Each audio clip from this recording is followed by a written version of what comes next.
Dios les bendiga. ¿Cómo están, familia? Bienvenidos a Park Cities en español.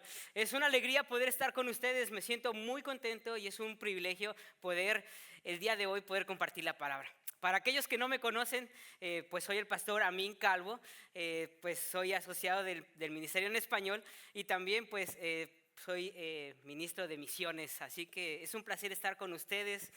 Bienvenidos a cada persona que el día de hoy nos ha visitado. Gracias por tomarse tiempo y el día de hoy venir a conectarse con la palabra de Dios. Antes de comenzar, quiero mandarles un fuerte saludo a todas aquellas personas que nos están viendo allá en Vickery y también en Backmaley. Démosles un fuerte aplauso también porque somos una iglesia en 3 localidades y también hay muchas personas que aunque no han podido venir a nuestra iglesia en estas 3 localidades, también nos ven. Así que sean bienvenidos a las personas que nos ven allá afuera. A cada uno de ustedes también sea bienvenido. ¿Y cuántos de ustedes quieren recibir palabra de Dios el día de hoy? Bueno, pues entonces, ¿qué les parece si me acompañan y vamos a poner este mensaje en las manos de Dios? Señor Jesús, te damos gracias por tu palabra. Te damos gracias por la iglesia que somos nosotros, las personas. Y venimos delante de ti, mi Señor Jesús, Padre Santo, con un corazón humilde, con un corazón contrito. Y pedimos que seas tú hablando a nuestra necesidad. Preparamos nuestros corazones para poder recibir tu palabra. Que tu Espíritu Santo hable en nuestros corazones, que redarguya, que cambie y ayúdanos, Señor, a vivir más conforme a tu palabra. En el nombre de Jesús, amén.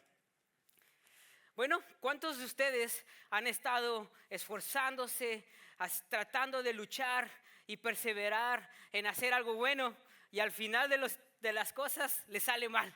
No sé si alguno de ustedes puede decir amén. Qué bueno, qué bueno. Yo también. Esta semana me traté de esforzar en algo y al final metí la pata. Te había esforzado a hacer una cosa y al final dije una cosa y ¡ay! No me salió bien. La verdad es que en realidad, ¿verdad? Todos tratamos de hacer las cosas bien, pero tarde o temprano, de alguna manera u otra, las cosas salen de nuestro control y nos sentimos atrapados. Nos sentimos como si estuviéramos en una encrucijada. Y puede ser un atrapamiento que puede ser físico por alguna enfermedad, puede ser algún atrapamiento que pueda ser emocional, a no saber cómo afrontar esa situación. O puede ser también un problema económico, que decimos, ¿cómo le voy a hacer? ¿Cómo voy a salir de estas deudas que tengo? Y te llaman. O puede ser también, inclusive, un problema espiritual. La verdad es que todos, de alguna manera, nos encontramos en una situación que nos sentimos atrapados. Y también vemos que en la historia que estamos viendo por estas 6 semanas es la historia de José. Y José andaba también atrapado, andaba pasando por dificultades y aunque para en ese momento no hacía sentido lo que estaba pasando, sabemos que más adelante Dios ocuparía esos problemas para bendecir a él y a toda una nación. Así que, hermanos y hermanas, todos en la vida tenemos problemas y circunstancias por las cuales tenemos que afrontar y tenemos que pasar. Y el día de hoy, ¿verdad? Continuando con nuestra serie de sermones, es el segundo mensaje, ¿verdad? Que hemos titulado la serie, se llama Atrapados, la vida complicada de José. La vida complicada de José. Y hoy vamos a estar viendo este tema que es atrapados en la negación. Atrapados en la negación. Había una vez un hombre que se llamaba Miguel. Y Miguel, ¿verdad? Era un joven que tomaba todos los días. Y aunque sus familiares, sus amigos y las personas que estaban junto con él sabían que tenía problemas porque tomaba todos los días y le decían, oye, Miguel, queremos ayudarte, tienes un problema. Y Miguel decía, no tengo problema. Cuando yo quiera, dejo de tomar. Uno de sus hermanos pensaba que no tenía tantos problemas porque pues Miguel todavía iba a la escuela y no andaba pidiendo como la gente en la calle. Inclusive su papá mencionaba que Miguel decía, reconocía que no estaba bien que tomara tanto, pero él pensaba que si él se iba a Estados Unidos a trabajar, iba a solucionar sus problemas. La historia de Miguel es una historia que no se quiere escuchar. Es una historia que los papás no estarían muy orgullosos de él. Y es una historia que no se trataría de contar en la iglesia. Pero déjenme decirles una cosa. Esta historia también tiene que ver con usted y conmigo. Y no me refiero precisamente a que si usted tiene o vive o hay algún familiar que esté en problemas de alcohol y drogas, sino que precisamente se refiere al problema, a la situación que queremos ocultar, que queremos que nadie sepa, que queremos que ojalá no hubiera pasado eso. Quizás pueda ser un problema personal, como una enfermedad, como a lo mejor una adicción, o como a lo mejor una situación que es vergonzosa. Puede ser que sea personal, o puede ser que a lo mejor algún familiar la tiene y que realmente decimos, no la queremos tomar. Todos en la vida tenemos circunstancias que no queremos afrontar. Y muchas veces esas circunstancias pueden ser nuestras o pueden ser que hay familiares que la están pasando. Y cuando las personas nos preguntan, ¿cómo estás? Llega la máscara de bien. Pero por dentro estás que no sabes qué hacer. Por dentro no puedes dormir. Por dentro ya no sabes qué hacer. Llega la noche y llegan los problemas. Bueno, a eso se le llama la negación. Y también el personaje de hoy que vamos a ver es José. Y adivinen qué, su familia estaba con esa máscara que se llama negación. Desde su papá hasta sus hermanos eran unos cómplices y eran unas personas que vivían en negación. La negación, como va a aparecer en la pantalla y como lo dice la Real Academia de la Lengua, la pantalla no funciona. Gracias, Señor. Gloria a Dios. Como aparecía en la pantalla.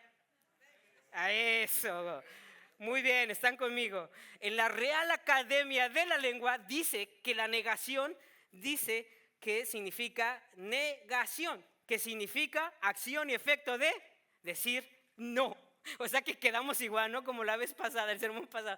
No se entiende mucho, pero hay otra definición que encontré en un diccionario de la psicología que dice que la negación es el mecanismo, gloria a Dios, el mecanismo de defensa que es el mecanismo de defensa que rechaza consciente o inconscientemente la realidad que resulta dolorosa o amenazante, la cual impide que la obra de Dios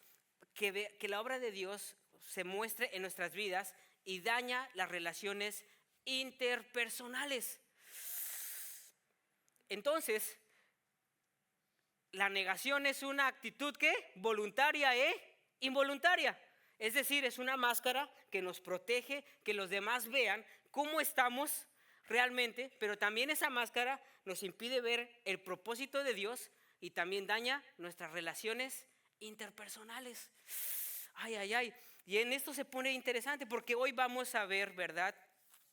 En este pasaje vamos a hablar atrapados en la negación. Y vamos a ir a la historia, y esta historia se encuentra en nuestra narrativa bíblica, en Génesis capítulo 37, del versículo 12 al 36. ¿Están conmigo? Y va a aparecer en la pantalla y vamos a ir leyendo, y dice así. Dice, después fueron sus hermanos a apacentar las ovejas de su padre en Siquem, y dijo Israel a José, tus hermanos apacientan las ovejas de Siquem, ven y te enviaré a ellos. Y él respondió, ¿qué respondió? Heme aquí, heme aquí. Versículo 14, e Israel le dijo, voy ahora, mira cómo están tus hermanos, mira ahora, ve y cómo están tus hermanos y cómo están las ovejas y tráeme respuestas. Y lo envió del valle de Hebrón y llegó a Siquem. Versículo 15, algo interesante. Y lo halló un hombre, diga conmigo hombre. Y lo halló un hombre, andando él errante por el camino. y le preguntó a aquel hombre diciendo: ¿qué buscáis? Y José respondió: busco a mis hermanos. Te ruego que me muestres dónde están apacentando. Versículo 17. Aquel hombre respondió, dice: ya se han ido de aquí. Yo les oí decir: vamos a Dotán. Entonces José fue tras de sus hermanos y le halló en Dotán. Cuando ellos lo vieron de lejos, antes que llegasen cerca de ellos, conspiraron, acordaron contra él para matarle. Ay, está buena esta historia, ¿verdad? Y son de las 12 tribus de Israel. ¿Y qué estaba sucediendo? Como el contexto de este pasaje es que Jacobo amaba más ¿a quién? A José, porque él lo había externado que amaba más a él y le había dado una túnica de colores. Lo vimos la vez pasada, que eso era algo muy significativo para las personas. Y no solamente eso, sino que también aquí vemos que tenía un trato muy especial, porque lo trataba, ¿verdad?, de una manera como un poquito consentido, ¿cierto? Y sus hermanos, ¿quiénes eran? Uno de ellos era Rubén, era el primogénito, era el hermano mayor. Y este hermano mayor, adivinen qué había pasado. Había pasado algo como lo que habíamos leído ahorita en el grupo de conexión. El hijo se había metido con la madrastra. Ay, Señor, y está en la Biblia. Está bueno, ¿verdad? Está mejor que las series a veces que se ven. Está bueno, está bueno. No voy a decir la marca, Pero se había metido con eso. Y además, adivinen qué, que a su hermana, a su hija, perdón, a la hija de Jacob, que se llamaba, Jacob tuvo 12 hijos y una hija que se llama Dina. Y Dina, sucede, pasa y acontece que fue violada. ¿Qué estaba pasando?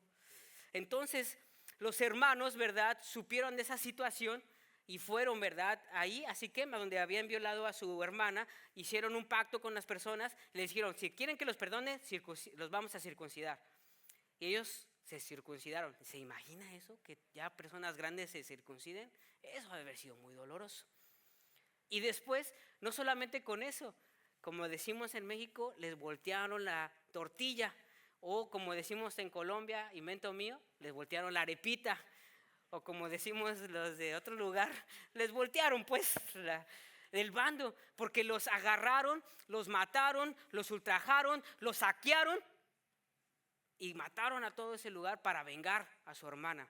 Estas personas, sus hermanos de José, tenían un gran rencor, un gran enojo y querían destruir los planes de Dios y querían acabar con ese soñador. Y este era el momento preciso para acabar con los planes de Dios. Era el momento preciso para que José no pudiera cumplir esos sueños que les había dicho. Y es ahí donde está esta historia.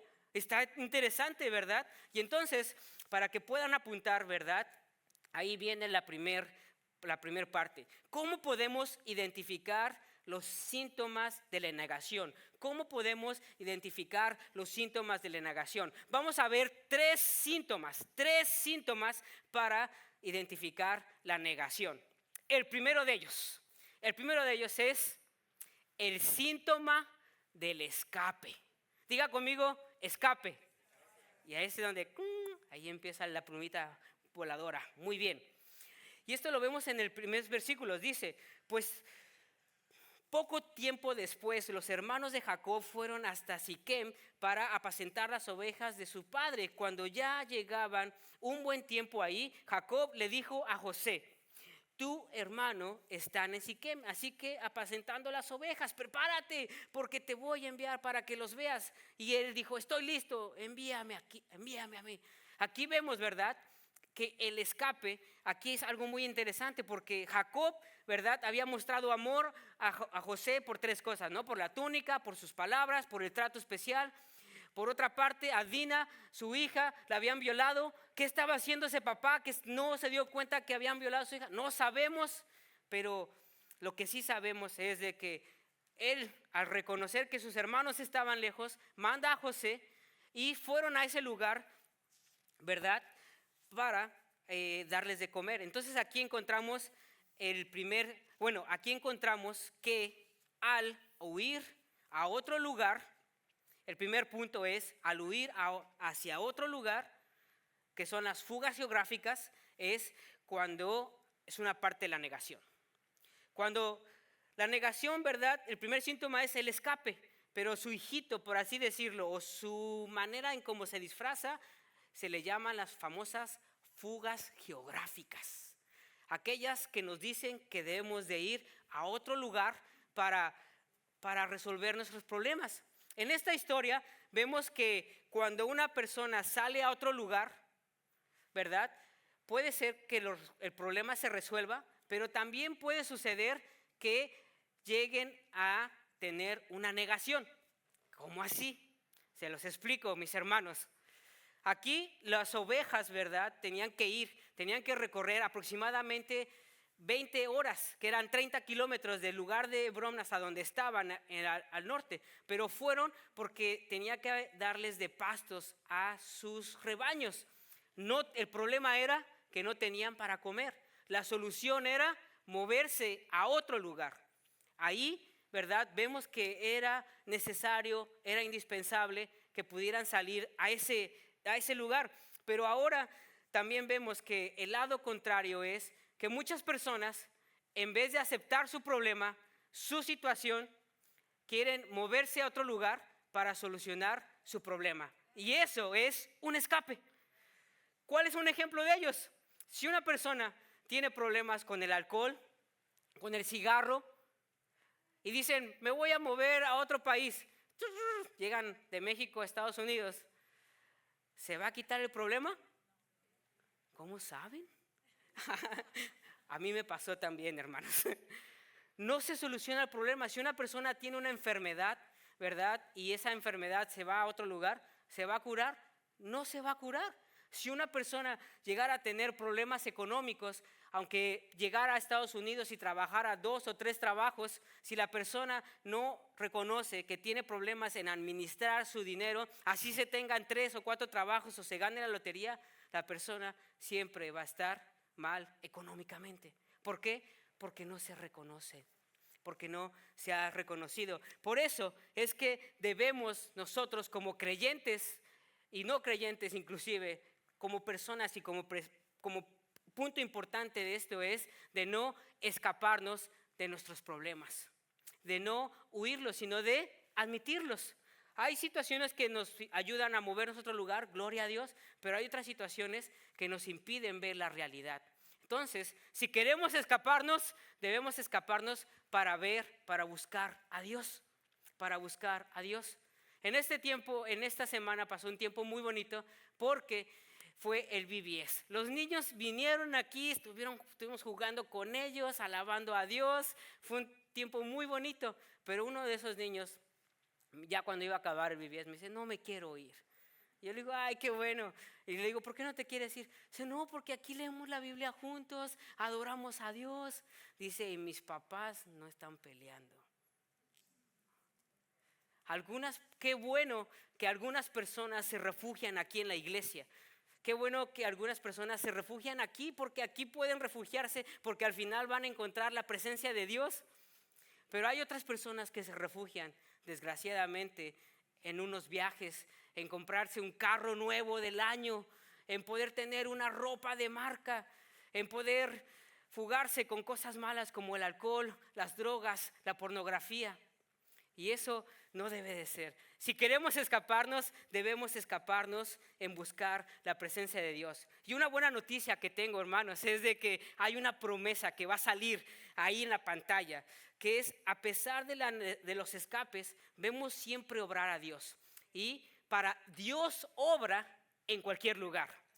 Dios obra en cualquier lugar. Dios obra en cualquier lugar. Quiero que se lleve eso para su casa, quiero que lo guarde en su corazón, porque no importando el lugar en donde usted esté, Dios va a estar con usted. Esa es una promesa que tenemos y lo vemos aquí en los versículos 15 y 16. Fueron, creo que, los versículos que más fueron impactados en mi corazón, porque vemos la historia que dice: cuando José llegó a Siquem, un hombre de esa zona lo encontró dando ¿qué? Dando vueltas por el camino y le dice: ¿qué buscáis? Le preguntó. Dice: busco a mis hermanos. Contestó José: ¿saben ustedes dónde están apacentando sus ovejas o sus rebaños? Le dijo el hombre. ¿El hombre quién era? Ay. A ver, teólogos aquí. El hombre le dijo: se han ido de aquí, pero les he oído decir que vamos a ir a Dotán. Así que José fue, siguió y llegó con sus hermanos. Pero aquí vemos algo muy hermoso, porque hay dos interpretaciones. Hay una que dicen algunos teólogos o algunas personas estudiosas que ese hombre pudo haber sido la presencia de Dios, o que pudo haber sido Dios mismo.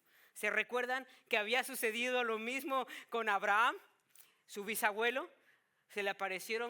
él se le aparecieron 3 hombres para guiarlo. También se le había aparecido a su papá, Jacob.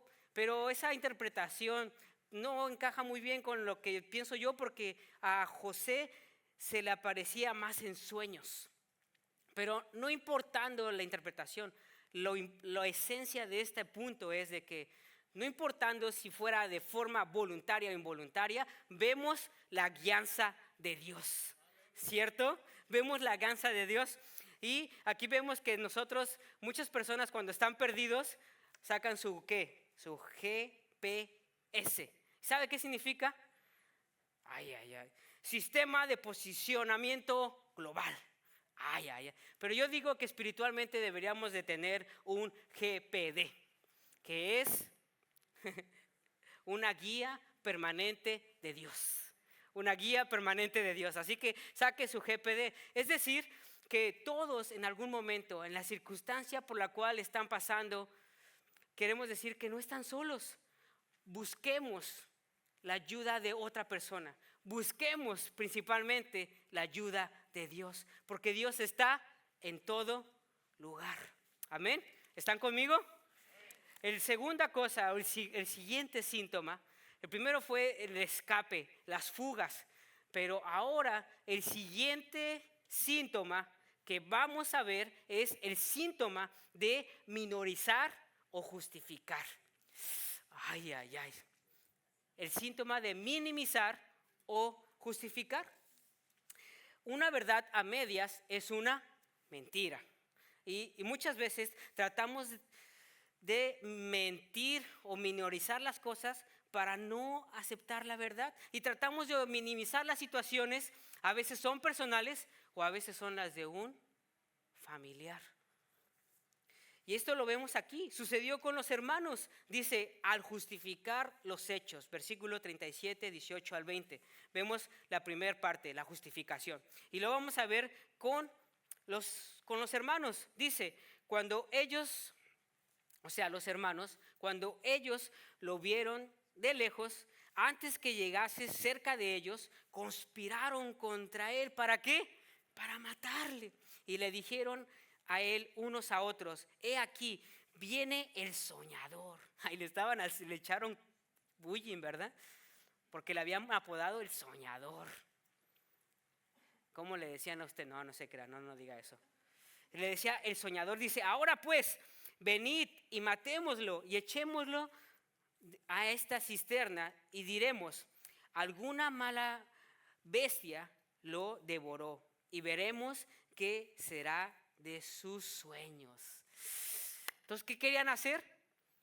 Ellos querían justificar sus acciones. No querían afrontar que sentían celos. No querían reconocer que estaban enojados. No querían reconocer que él era el preferido. Y en vez de eso, también querían hacer una mentira. La mentira era de que lo iban a matar, pero le iban a engañar a su papá que lo había matado una bestia. ¡Mentirosos! Una mentira, ¿verdad? O algo que minorice la verdad es una justificación. Póngale hashtag, no lo puse ahí.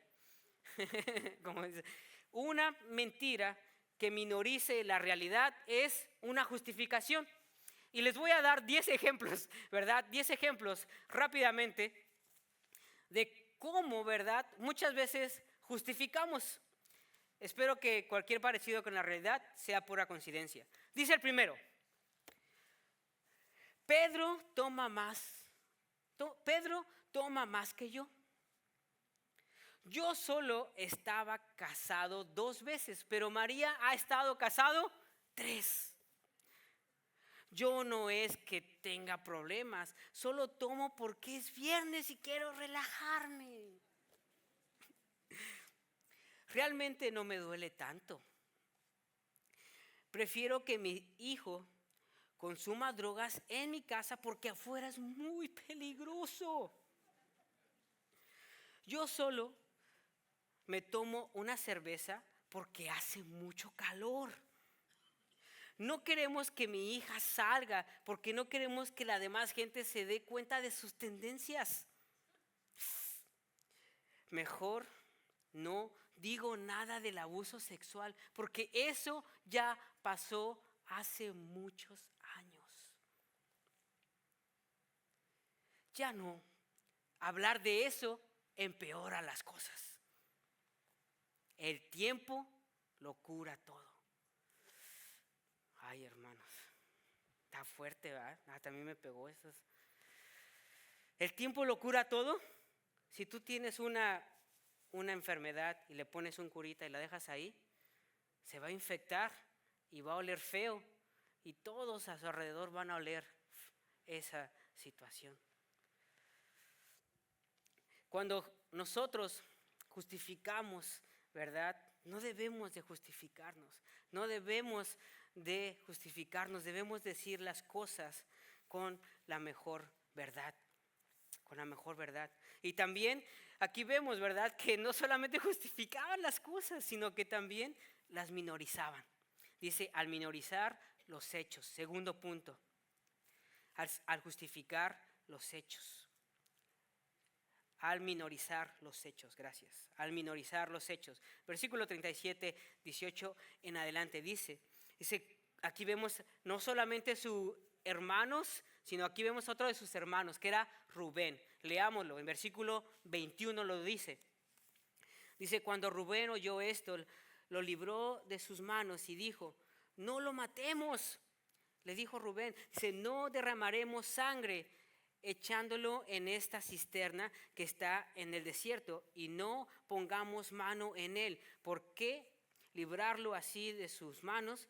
Porque él quería que volviera a regresarlo a su padre. Entonces, aquí vemos también a su hermano. Sus hermanos querían matarlo. Y luego el hermano Rubén, ¿qué quería hacer? Minorizar el problema. No lo matemos, es nuestro hermano. Echémoslo a la cisterna. ¿Estaba reconociendo el problema? No estaba reconociendo el problema. Yo no sé a cuántos de ustedes, ¿verdad? Ese hermano que se había metido con la madrastra, quizás a lo mejor sí quería deshacerse de él. Además también reconocemos que a él le tocaba Dios tenía que haberlo escogido a él por haber sido el primero, pero Dios no escogió a Rubén, sino escogió a José. Quizás había también celos. Yo no sé cuántos de ustedes tengan un problema que quizás quieran mandar a la cisterna y que desaparezca. No, ¿ustedes no? Yo creo que todos tenemos un problema que realmente decimos, queremos que se desaparezca, queremos mandarlo a la cisterna, pero muchas veces cuando se manda ese problema a la cisterna, muchos lo hacemos, no, ya no voy a hablar de eso, ya no lo voy a afrontar, se lo voy a entregar todo a Dios, como que lo enterramos en la cisterna, nadie habla de eso, es el elefante rosa, todo el mundo lo ve, pero nadie dice nada. ¿Y qué pasa? En las noches llega, uno se va a dormir y ¡pum! Ahí sale de la cisterna y no nos deja dormir. Ay, ¿a usted le pasa? A mí también me pasó la semana pasada. A mí no, ¿a ustedes no les pasa eso? Están en negación. A mí me pasa también. Y aquí les pasó a estas personas también, a los hermanos.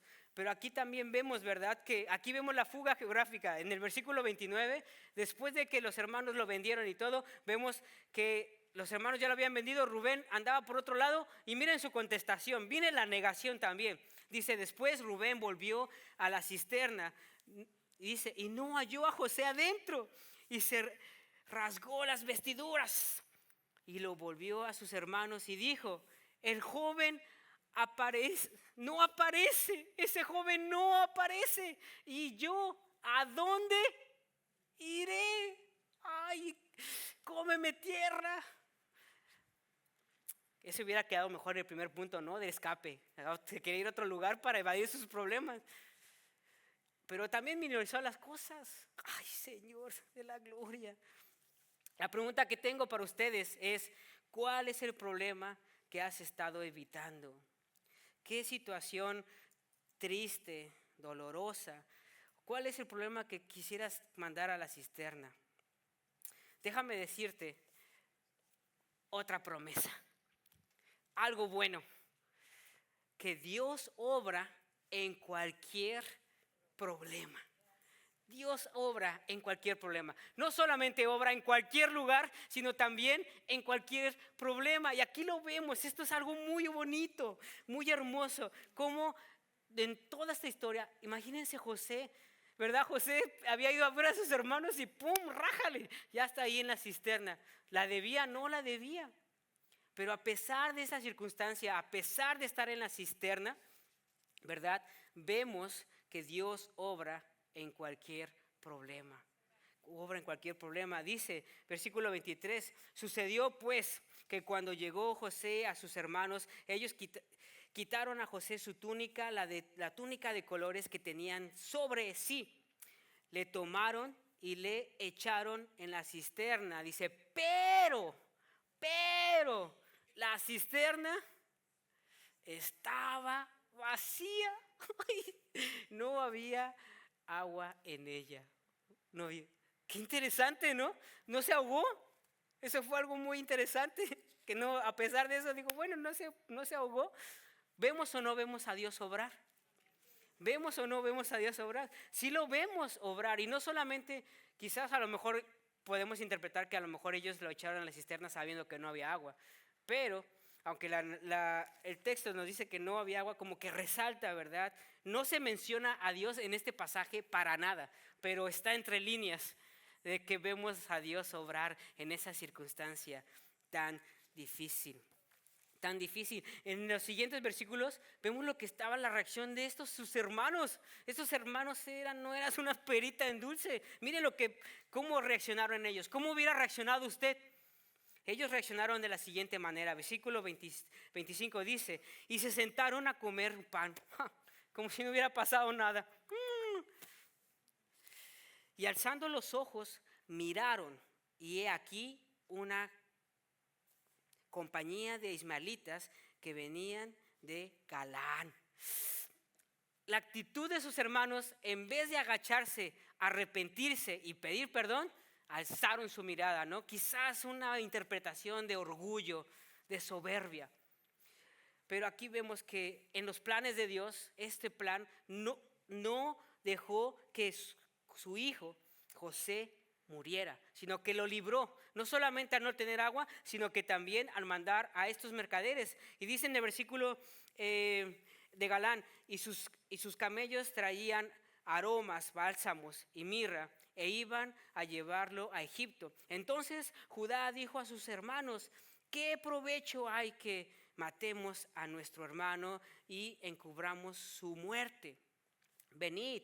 Era como colomeando, ¿no? Venid, ve, los que son de Cali, yo sé que hay varios, ¿no? Por aquí. No eran de Cali, dijo, venid y vendámoslo a los ismaelitas y no seas nuestras manos sobre él, porque él es nuestro hermano, nuestro propio hermano de carne. Y sus hermanos convincieron con él.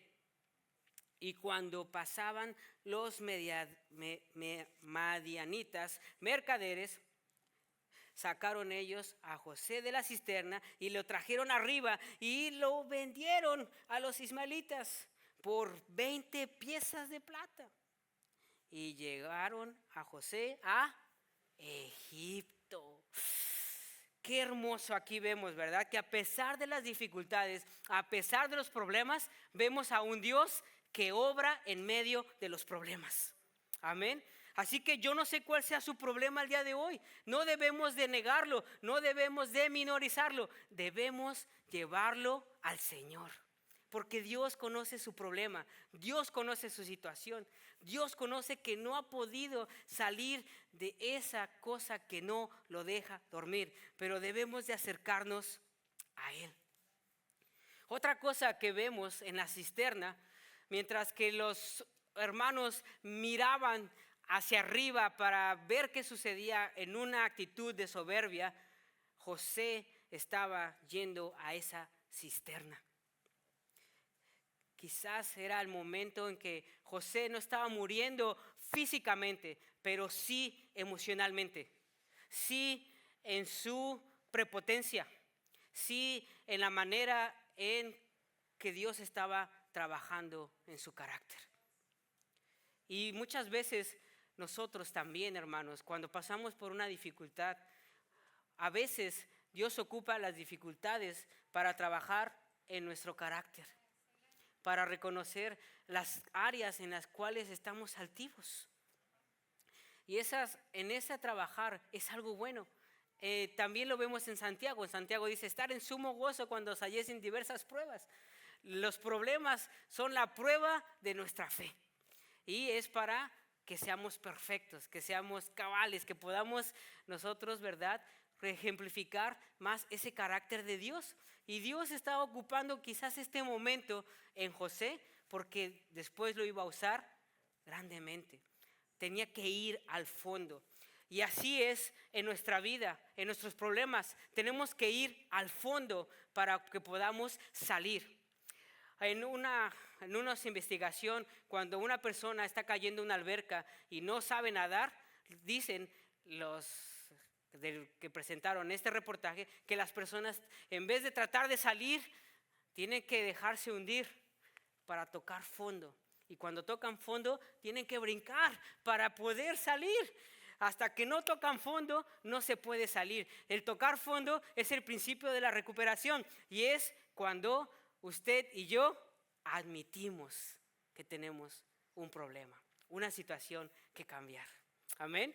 Y eso es la segunda síntoma. Ahora vamos a pasar al tercer síntoma. El tercer síntoma y el último síntoma. Este síntoma es el síntoma de la falta de aceptación. El síntoma de la falta de aceptación. Y no sé si pueden notar que va en un grado de la negación, como que primero empezamos suavecito, ¿no? Dijimos, no, pues hay escapes, como que algunos dicen, no, pues me voy a otro país para mejorar todo, o me cambio de un lugar para otro. Pero después dice, bueno, no me voy a escapar, lo voy a aceptar, pero lo voy a minorizar. El problema que yo tengo no es tan grande, ¿no? Otros tienen más problemas que yo. Yo, si me conocieran antes, y lo tratamos de minorizar, pero hay otra etapa de la negación más profunda, que es el no reconocerlo, el realmente estar, ¿verdad?, esa falta de aceptación. Y era lo que vemos aquí. Ahorita lo vamos a ver con los hermanos y con su papá, que se llama Jacob. Primero lo veamos con los hermanos. Aquí lo importante, ¿verdad?, de todo esto es de que al esconder nuestros pecados nos impide tener una relación con Dios. Y al esconder nuestros pecados nos impide también tener una relación con las demás personas. Por eso es que al esconder el pecado es el siguiente punto de este tercer punto, ¿verdad? No debemos esconder nuestro pecado. Al esconder nuestro pecado, y lo vamos a ver con los hermanos, dice versículo 31. ¿Están conmigo? Muy bien, los veo interesados, muy bien. Dice, entonces tomaron ellos la túnica de José y degollaron un cabrito de las cabras y tiñeron las túnicas con la sangre y enviaron la túnica de colores y la trajeron a su padre y dijeron, esto hemos hallado. ¿Reconoces ahora si es la túnica de tu hijo o no? ¿Sí o no? Oye, ¿qué fue lo que hicieron los hermanos? En vez de aceptar su problema, en vez de aceptar su resentimiento, en vez de aceptar sus dificultades, querían ocultar el problema por aquí, que nadie lo vea, que los hermanos de la iglesia no lo sepan. No lo digas. No, que no venga tu hijo, ahí lo van a criticar. No lo digas. Y estaban encubriendo, ¿verdad?, su pecado. Y no solamente eso, sino que hicieron la túnica, le echaron ahí la sangre de un cabrito y se la mandaron a su papá. Y todavía le dijeron con esa, se ve como el tono de soberbia, ¿no? ¿La reconoce sí o no? ¿Me perdona sí o no? Ay, no, pero qué tono tan fuerte, ¿no? Ay, ay, ay. Y aquí también entonces, ¿verdad? Algo que apreciamos y que debemos de reconocer es que la negación, ¿verdad?, es el mecanismo de defensa, pero es ocultar también la verdad, es ocultar que están las cosas malas. Cuando hay a veces, ¿verdad?, ahí sucedió algo en donde vivimos y llegaron a tocarnos un día, y era una mujer que había sufrido de violencia doméstica. Y cuando fuimos a hablar con el esposo, no. Y cuando hablamos, y ya cuando estaban juntos, la mujer y el hombre, oye, ¿tu esposo te pega? Y la mujer, ¿saben qué dijo? No. Cuando hay otras familias que de repente van por comida a las distribuciones de comida que tenemos y después ayudamos a esa persona a llevar porque era mucha comida, le llevamos a su casa, entramos a su casa, ¿ya deben en qué? El hombre estaba ahí sentado viendo la tele, ni siquiera fue a ayudarle a la mujer. Y le preguntas, ¿tienes problemas en su casa? No, el marido está tomando todos los días y la mujer no lo quiere dejar y no lo quiere decir nada. ¿Por qué? Porque tiene miedo a que no pueda valerse por sí mismo. ¿Es una realidad que se vive? Sí, pero tenemos que afrontarla, no tenemos que ocultarlo. Cuando a los niños les preguntan, oye, ¿tus papás te tratan bien? ¿No te golpean? ¿No te dicen? Los niños no dicen nada. ¿Por qué? Porque nuestra tendencia es a ocultar nuestros pecados, a ocultar nuestras dificultades. Proverbios 28:13 dice, el que encubre su pecado no prosperará. El que encubre su pecado no prosperará, mas el que lo confiesa y se aparta de él, alcanzará misericordia. El que confiesa y se aparta de él, alcanzará misericordia. ¿Pero qué tenemos que hacer? Confesarlo. Dígale a la persona que está a su lado, confiesa. Confesarlo. Al confesarlo es que lo vamos a aceptar. Es decir en la vida, sí tengo este problema, pero lo voy a sacar, lo voy a poner en primer lugar, lo voy a afrontar, no importa la situación. Ahora bien, aquí esto nos lleva a la segunda, vamos bien, ya vamos a terminar. Esto nos lleva al segundo punto, dice, al esconder los sentimientos. Ay, se pone bueno. Ahora sí, este es el punto principal. Si no le agarró al mensaje, si ya se está durmiendo, dele un codazo a la persona que está al lado. No es cierto. Pero este es lo más importante. ¿Sabe por qué? Porque pasamos de escaparnos, de no afrontarlos, de en vez de afrontar el problema, minimizarlo. Y luego decimos, no lo voy a aceptar. Pero después viene otra máscara, otro engaño de la negación, que es cuando decimos, sí lo reconozco, pero no quiero hablar de eso. Y esto lo vemos aquí, que sucedió con Jacob. Dice, versículo 33 de nuestro pasaje, dice, se va a poner interesante, dice, y él lo reconoció. Ya le habían llevado la túnica y dijo, y él lo reconoció y dijo, la túnica de mi hijo es algo malo, alguna mala bestia lo ha devorado o lo devoró. José ha sido despedazado. Entonces Jacob rasgó sus vestidos y puso cilicio sobre sus lomos y guardó luto por su hijo, ¿cuánto? Muchos días, muchos días. El siguiente versículo, versículo 35 dice, toda su familia intentaba consolarlo, pero él no quiso ser consolado. ¿No quiso qué? Ser consolado. A menudo decía, miren el tono de sus palabras, ay, me iré a la tumba llorando a mi hijo.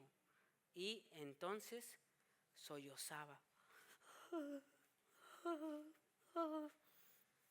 Pero lloraba de veras. Aquí vemos, ¿verdad?, que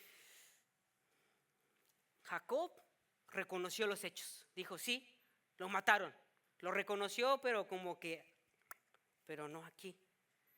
No reconocía sus sentimientos y no quería hablar de ellos, ¿cierto? ¿Cuánto es lo que se debe de, cuánto es el tiempo preciso que una persona debe pasar por un duelo? Los psicólogos dicen que hay 5 etapas: la negación, el enojo, la negociación, la depresión y por último la aceptación. De la negación a la aceptación. ¿Cuánto tiempo debe estar una persona en luto? La verdad es que cada persona es diferente, fue lo que se nos enseñó. Pero lo que sí se dice es que cada persona debe de pasar por ese proceso. ¿Y cómo se pasa por ese proceso? A medida de aceptando, examinando nuestros sentimientos, de cómo realmente nos sentimos. Por eso es que hay muchas personas que aunque van a un sepulcro, a un velorio, y no son sus familiares, y ven a la persona en la tumba, de repente lo ven y ¡pum!, les parece como que les sale el agua. ¿Por qué? Porque están reviviendo eso que no sanaron. Eso que no sanaron. Entonces, aquí lo que encontramos es que entender, esta frase está ahí y dice, entender y sentir los sentimientos trae libertad. Entender y sentir nuestros sentimientos trae libertad. Es un proceso que lo hace la psicología. La psicología nomás te dice, examina qué sientes, y te componen. Pero cuando nosotros utilizamos este proceso para llevarlo a la presencia de Dios, hay una recuperación mejor.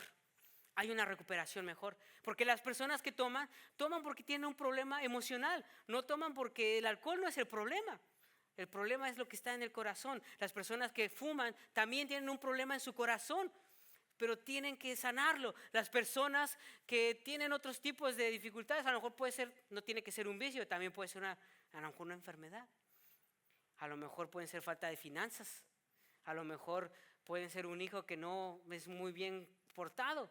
Hay diferentes, o a lo mejor están sufriendo cuando se mueven a otro país el síndrome del homesick que le llaman, que se enferman de que extrañan su casa anterior. Hay muchas cosas que uno puede negarlo, pero aquí vemos, entonces también vemos que lo que queremos llevar a la tumba es lo que nos tumba. Lo que queremos llevar a la tumba es lo que nos tumba. Jacob dijo, me lo voy a llevar a la tumba, no voy a hablar, y era lo que lo tumbaba. Entonces, ¿qué nos enseña? Que debemos de examinar nuestros sentimientos y poderlos externar con alguien más, por lo menos con una persona. Y aquí vemos lo hermoso de esto es de que aquí vemos algo hermoso, algo muy hermoso, que es la tercer promesa. La promesa es de que, la primera promesa es de que Dios obra en cualquier lugar, Dios obra bajo cualquier problema, y ahora vemos que no hay nada que pueda impedir el propósito de Dios. No hay ningún lugar, ningún problema, ni nada que pueda destruir los planes que Dios tiene para tu vida. No hay nada de eso. No hay nada que pueda separarte del amor de Dios. Romanos 8 nos lo dice al final, que ni la vida, ni la muerte, ni los ángeles, ni los demonios, ni lo presente, ni lo porvenir nos podrá separar del amor de Cristo Jesús. Jesús. Así que apodérese de Dios. Apodérese de ese poder de Dios, mis hermanos. De ese poder de Dios que está aquí. Y si terminamos la historia, vemos que después, en el versículo 36, dice, mientras tanto, los mercaderes medianitas llegaron a Egipto y ahí vendieron a José a Potifar, quien era un oficial de Faraón, rey de Egipto. Potifar era capitán de la guardia de palacio. Si no hubiera sucedido esto, Dios, no hay nada que pueda destruir los planes. Así los hermanos querían destruir los planes de José, pero no pudo. El plan de Dios siempre es perfecto. Y no importa la situación por la cual estés pasando el día de hoy, déjame decirte que Dios está contigo, que Dios quiere que salgas de esa negación y que puedas salir victorioso y que puedas decir, sí, yo tenía este problema, pero Dios me salvó. Que puedes decir, sí, mis hijos estaban pasando por esta situación, pero Dios me salvó. Que puedas confiar en Dios. ¿Con cuál personaje te identificas más? ¿Te identificas más con Jacob, que estás negando tus sentimientos? ¿No quieres hablar de cómo te sientes? ¿Estás más como Rubén, que estás minorizando el problema, el pecado o la circunstancia que están pasando en tu familia? ¿O estás más como Judá, que estaban justificando sus acciones? O quizás, ojalá que no, estás como los hermanos que no querían reconocer sus pecados. Déjame decirte que José ejemplifica el evangelio, porque todos nosotros necesitamos al Salvador. Todos nosotros representamos a los hermanos. Y vemos aquí algo hermoso, que José es el evangelio, representa el evangelio. ¿Por qué? Porque fue un misionero involuntario, fue el primer misionero involuntario a los gentiles. Pero no solamente eso, sus hermanos, todos sus hermanos, lo odiaron. A Jesús, sus hermanos lo odiaban en un principio. Sí, no lo aceptaban. También José minoriza lo que iba a ser lo maximizante de lo que iba a suceder con el pueblo de Israel. José fue llevado como esclavo, pero después, ¿verdad? Todo el pueblo de Israel fue llevado como esclavo. Entonces es como una figura. También vemos que José, ¿verdad?, se casó con una mujer gentil. Y esto también nos habla de Jesús. ¿Quién es la esposa de Jesús? La iglesia. ¿Y quiénes somos nosotros? Los gentiles. Así que ese también se relaciona con nosotros. Vemos que los hermanos de José lo negaron, lo querían matar, lo echaron a la cisterna, y nosotros sabemos cómo termina la historia. La historia es que José lo ponen en una posición muy elevada. El pueblo de Israel estaba pasando hambre. Los hermanos van y se arrodillan ante él. Pero José es el ejemplo más grande de que los redimió, los perdonó, porque los restauró. Les dijo, ya, les perdono todo lo que han pasado, los restituyo. Y no solamente eso, sino que la bendición que comenzó con Abraham, Isaac y Jacob se fue multiplicando hasta con sus hermanos. Y esto es para usted y para mí, mis hermanos. Nosotros podemos ser redimidos, podemos ser restituidos a ese plan que tiene Dios para nosotros. José representa a la persona que vino hace mucho tiempo, que vivió una vida perfecta y que su nombre es Jesús. Su nombre es Jesús. La aplicación es la siguiente. ¿Cómo podemos salir de la negación? Número 1 es admitiendo nuestros problemas. Admitiendo nuestros problemas. Número 2 es examinando nuestros sentimientos y emociones. Examinando nuestros sentimientos y emociones. No solamente lo admitimos, sino que también preguntamos cómo nos sentimos. Tercero, buscando la presencia de Dios. En cada situación, en cada problema, busca la presencia de Dios. Busca la presencia de Dios. Y por último, busquemos rendir cuentas con un compañero de oración o con una persona, con un especialista en el problema. Muchas veces queremos llevárnosla solo, pero aquí no te vayas sin tener a una persona que esté orando por ti, que tú ores por él y tú, que sean compañeros de oración. No lleves tus cargas solo. Y esto sería el final del mensaje. Hay una última historia que ejemplifica todo esto, y es la siguiente. Había una persona que cayó en un pozo muy profundo, y era una niña que había caído, ¿Y saben qué hicieron los rescatistas? Tuvieron que mandar a una persona que fuera rápidamente a sacar a esta niña. Bajaron rápidamente al rescatista y llegó el rescatista y abrazó a la niña porque estaba sola en ese pozo, solita. ¿Saben por qué hicieron eso? Porque está comprobado que una persona cuando tiene temor y está sola se hace daño a sí mismo. Por eso fue que mandaron a esta persona. Y esta historia es el ejemplo de lo que podemos hacer nosotros por otra persona. Es el ejemplo de lo que Dios hace en nuestra vida. Así que, hermanos,